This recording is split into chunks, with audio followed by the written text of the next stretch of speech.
So, back in 2010, Christopher Nolan wasn't just directing movies. Dude was straight up bending space-time like it owed him money. And then out comes Inception, a film that didn't just entertain, it reprogrammed our brains to question everything. Are we dreaming? Is this real? Did the top fall? Is Leo still stuck? Did I leave the stove on? So, let's talk about Nolan's Inception. It didn't just blow our minds, it changed cinema forever.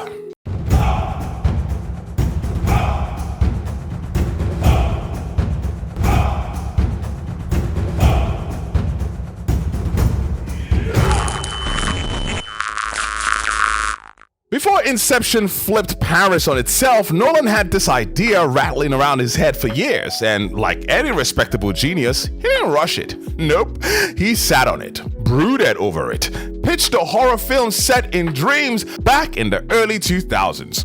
But he knew it wasn't ripe yet. So, post The Dark Knight, Warner Brothers basically handed Nolan the keys to reality and said, "What do you want?" And he said, "Dream heist movie." Most studios would have blinked, but after The Dark Knight, Warner Brothers just nodded and went, "Say less." Nolan spent almost a decade developing the Inception screenplay, crafting the rules of the dream world, time dilation, subconscious defense systems, kick mechanics, the stuff that you definitely use in everyday conversation.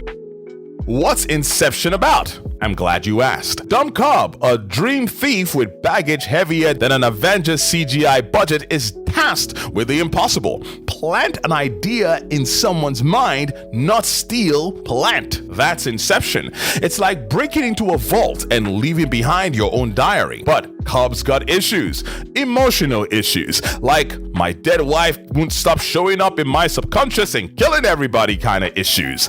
Yeah, therapy isn't cutting it. The film plays like a heist flick if the vault were someone's brain and the security system was their subconscious. Think Ocean's 11, but replace Vegas with a dream-filled multiverse where gravity is optional and reality is a suggestion.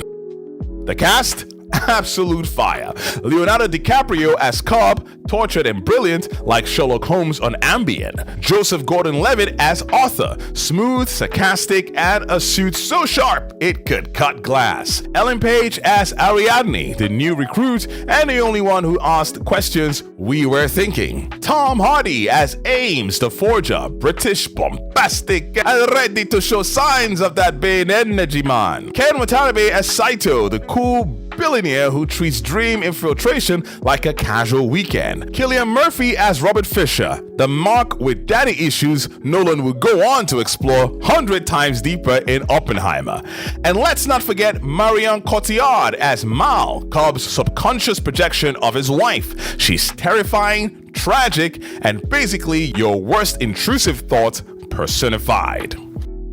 Nolan didn't just direct Inception, he engineered it. This wasn't a paint-by-numbers studio flick, it was a passion project, meticulously designed to challenge the audience's perception of reality.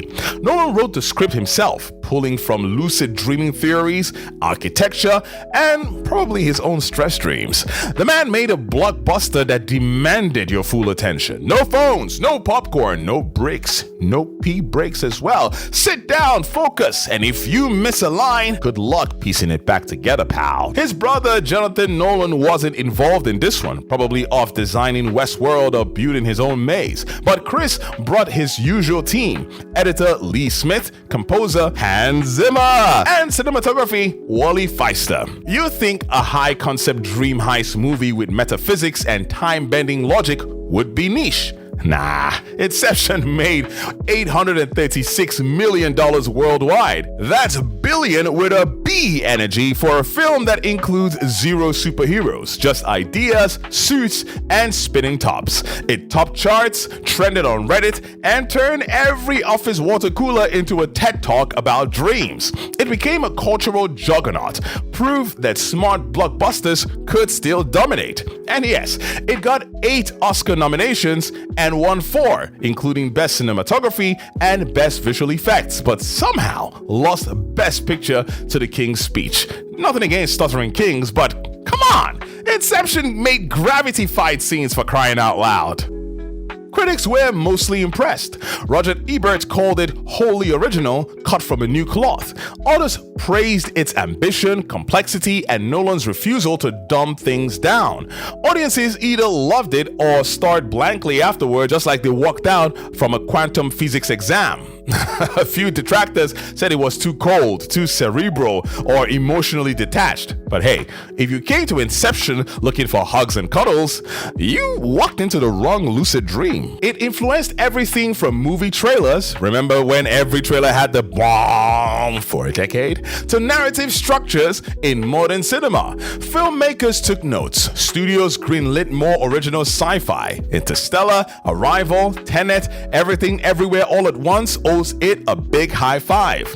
It also inspired memes, parodies, and even academic essays. The idea of dreams within dreams became a part of pop culture's language. Suddenly, Inception became a verb. Yo, dog, I heard you like dreams. That hallway fight scene? No CGI. Nolan built a rotating set and Joseph Gordon-Levitt did his own stunts. Dude was basically auditioning for Cirque du Soleil. The Snow Fortress level? Inspired by Nolan's love for James Bond on Her Majesty's Secret Service. The iconic Brahm sound? That was Hans Zimmer slowing down a non-musical element from Edith Piaf's Non je ne regrette rien. The same song used as the Time Team's anchor. Cobb's kids, different actors. Yep. In the final scene, the kids are slightly older and wearing different shoes, hinting that maybe, just maybe, Cobb really didn't make it home. Or did he? Okay, let's nitpick, because even masterpieces have scuffs. Some viewers felt the emotional core of Cobb and Mal could have used more warmth, more oomph. A few scenes had exposition that felt like a TED Talk wrapped in a dream sequence. And let's be honest, if you weren't entirely sure which dream level you were in, welcome to the club. Maybe Nolan could have chilled out with the suits. Everyone looked like they were headed to a GQ board meeting inside the Matrix.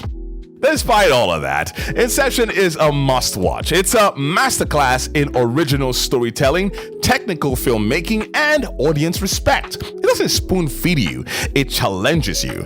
Rewatches aren't just fun, they're required. The visuals still hold up, the score still slaps, the ideas still ripple through pop culture. Nolan took a studio budget and made philosophy cool. He asked us not just to watch, but to think. And ultimately, Inception didn't just change cinema, it reminded us what movies could be. Bold, brainy, breathtaking. So, what do you think? Did Inception break your brain in the best way possible? Is Cobb still dreaming? Did the top fall? Are we all in a dream right now? Hit me up in the comments, and while you're there, please do give that like button a strong kick enough to wake up an architect. Subscribe for more mind melters like this right here on Muveematic. Take care, stay safe.